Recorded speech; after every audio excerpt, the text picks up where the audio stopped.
The cool thing about this knot is it flies like a Frisbee, but you can catch it like a baseball. Come. Yeah. Good. Oh, you want to play tug of war? Is that so fun?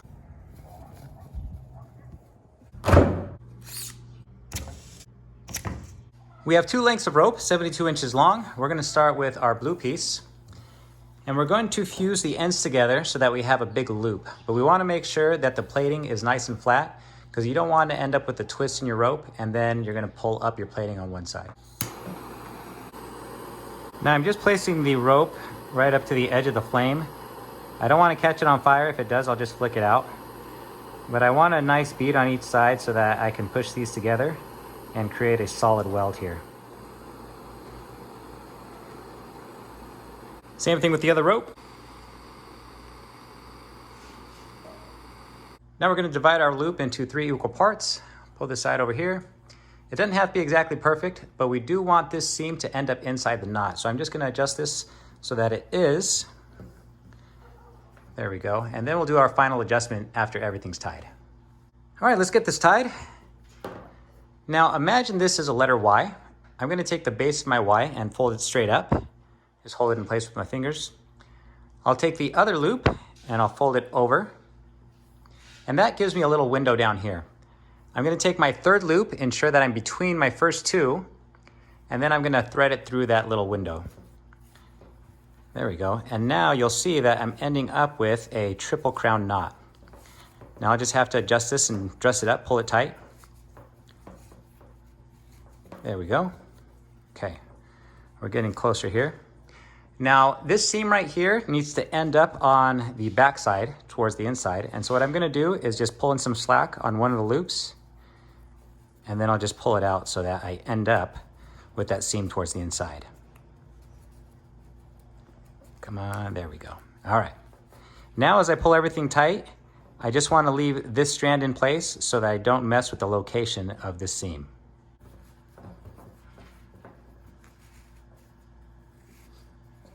All right, we're getting closer and we have our seam hidden in the back. Now let's get our other loop and we're going to tie it again. We're about to take our secondary color and run it through this knot to finish up our dog flower. But I need to tell you something first. When I tied this originally, I did it in a counterclockwise fashion. And what I mean by that is I took the base of my Y, I folded it up, and then I went counterclockwise to the next loop.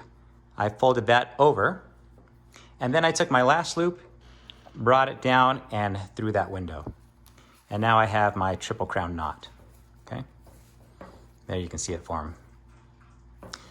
Now when I tie it the next time, I'm gonna do the same motions, but this time I'm gonna do it clockwise. So I'll bring up the base of my Y. Instead of going counterclockwise to my next loop, I'll go to the other side and I'll bring this over. There we go. Now I'll take this loop, I'll fold it down and through that window below. Now I have a clockwise triple crown. Okay, with that information in mind, we're going to start threading this secondary color through each of these little loops on the back side of the knot. So I'll just give myself a little bit of slack all the way around. There we go. And now I'll take a bite of my other color here and I'll thread it through this first loop. Take another bite and thread it through the second. And then the last bite is going to go through this one right here. There we go. Of course, I want my seam hidden on the inside, so I'll just adjust everything so that it's right where I want it. Let's flip this over and tie in our tension in our original color, our blue.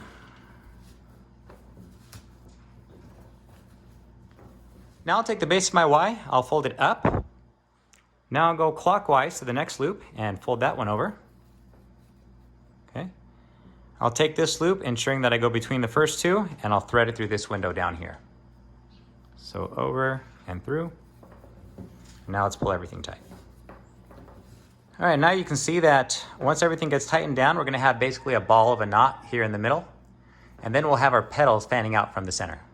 Let's work on getting this evened out. I'll take my petals to the same color and I'll just fold them up. And these ones look pretty good already. Now let's try the blue. Let's fold these up. Looks like this one here is pretty short, so I'm gonna have to add more length to this one. I'll probably take it from this and move from there. So here we go, let's see here. Yep, if I push this side, come on. Oh, that's the wrong one. See, that's where the seam's at. I wanna leave that in place. So let's pull that back. We'll push this one up. There we go. And you see as I push this one, it actually lengthened this loop. That's okay. Because now we're just gonna in turn push this one and it'll give me some slack for the small loop. There we go. Of course, still hide the seam. All right, and I'll just keep doing that, adjusting until everything's exactly the way I want it. There we go. And now you'll see that when we throw this, it'll fly almost like a Frisbee. Yes.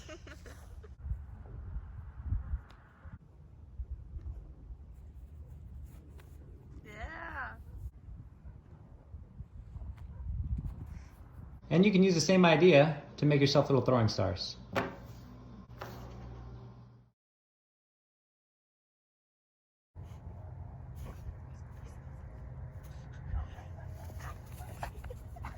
Oh, that one's better. Look, because it doesn't.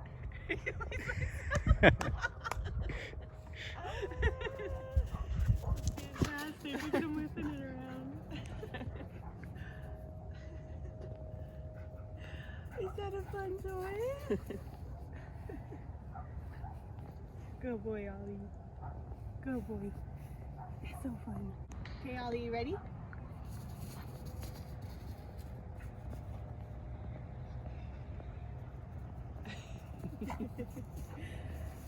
Oh! Go get it! Okay, good boy! Yeah, good boy! Leave it. Yeah. You ready? Go get it! Okay, come on! Good boy! Let's go! Yeah, good boy, Ollie! Good boy! Ready?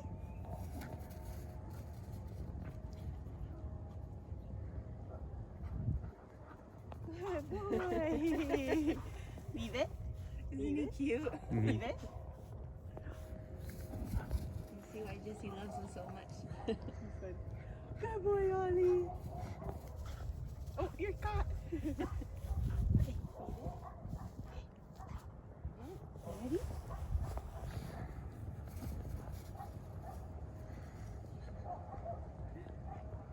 Good boy, Ollie. Come on. Come. Yeah. Good. Oh, you want to play tug of war? Is that so fun? Okay, leave it. Leave it. Ollie, leave it. Good.